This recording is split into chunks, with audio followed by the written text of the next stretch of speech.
বিবিসির সাক্ষাৎকার আমি দেখলাম, মির্জা ফখরুলকে জিজ্ঞেস করা হয়েছে যে কোনো টাইম ফ্রেম বেঁধে দিচ্ছেন। উনি বলেছেন না, কোনো দিনক্ষণ বলবো না, আমরা বলবো ন্যূনতম সংস্কার করে নির্বাচনটা করা হোক। এখন ন্যূনতম সংস্কারটা কি, এটা উভয় পক্ষে আলোচনা করলেই পারে, বা যদি সরকার মনে করে অন্যদের সঙ্গে কথা বলবে। কনসেপচুয়ালি আমি মনে করি ন্যূনতম সংস্কারের লাইনেই থাকতে হবে এখন, যেহেতু দিন দিন বিভিন্ন ধরনের সমস্যা ঘনীভূত হচ্ছে। 5 আগস্টের পরিবর্তনের পরে যে সমাজটা করতে চাইছি, যে রাষ্ট্র করতে চাইছি বলছি, তার সাথে এটা কোনোভাবেই যায় না। এটা এর আগেও গত তত্ত্বাবধায়ক সরকারগুলোর আমল থেকেই বলা হচ্ছে ক্ষমতায় থেকে নির্বাচন করা যাবে না। তত্ত্বাবধায়ক সরকারের কনসেপ্টটাই তো ওই কারণে আসছিল। বর্তমানে তত্ত্বাবধায়ক সরকার নয়, কিন্তু তত্ত্বাবধায়ক সরকারের চাইতে চরিত্রগতভাবে উন্নত মানের হওয়ার কথা, যেটা আরো ভালো নির্বাচন উপহার দিতে পারবে সংস্কার করে। গণপরিষদ মানেই তো পুরনো সংবিধান বাতিল করতে হবে, নতুন সংবিধান করবেন। গণপরিষদের আইডিয়া সমর্থন করি না। 72-এর সংবিধান নিয়ে বিতর্কটা আমি খুব প্রাসঙ্গিক মনে করি না।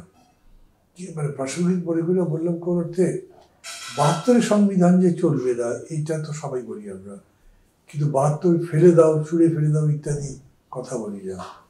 মুক্তিযুদ্ধের মধ্যে দিয়ে অর্জিত দেশে প্রথম সংবিধান রচনা করা হয়েছিল, এতগুলো বছর চলেছে। এটা সংশোধন পরিবর্তন যাই করা লাগে, যেহেতু 50th অ্যামেন্ডমেন্টের পরে সবই সম্ভব এখন করা, তো সেইভাবেই করা হোক। ছুঁড়ে ফেলে দিয়ে নতুন সংবিধান করতে গেলেই নতুন নতুন বিতর্ক, নতুন নতুন প্রস্তাবনা আসবে। সেইটা হজম করে একটা সংবিধান তৈরি এত সহজে এত অল্প সময় করাই যাবে না। একটা নির্বাচিত সরকার না থাকলে সরকার কোনো পদক্ষেপ নিতে চাইলেও জনগণকে ইনভলভ করা তার কোনো মেকানিজম থাকে না। ফ্যাসিবাদ বিরোধী লড়াই বিজয়ী শক্তি এখন সবার ঐক্যের কথা বলে, জাতীয় ঐক্য, যার মধ্যে জামাত অন্তর্ভুক্ত হয়ে গেছে। এখন জামাত বর্তমান শক্তি কর্তৃক স্বীকৃত, লালিত, তাদেরকে ফোকাসে এনেছেও তারা।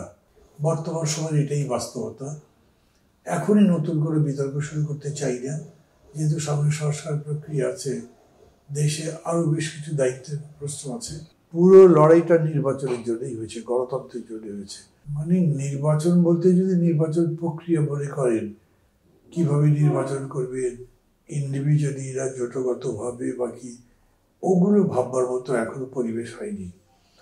আমাদের তো একটা জোট ছিল, একটা জোট তো আছে গণতন্ত্র মঞ্চ, যেটা আমাদের বেসিক জোট। এছাড়া যুগপৎভাবে আমরা আন্দোলন করেছি এবং সেটা এখনো ভেঙে দেওয়া হয়নি। তার কার্যকারিতা কমে গেছে, বিকজ ওই সরকার তো নেই, সেই সরকার বিরোধী জোটের প্রয়োজন নেই। কিন্তু সংস্কারের প্রশ্ন আছে, দেশটা গড়বার প্রশ্ন আছে, সেই জন্যে নিজেদের মধ্যে ঐক্যবদ্ধ থাকা দরকার।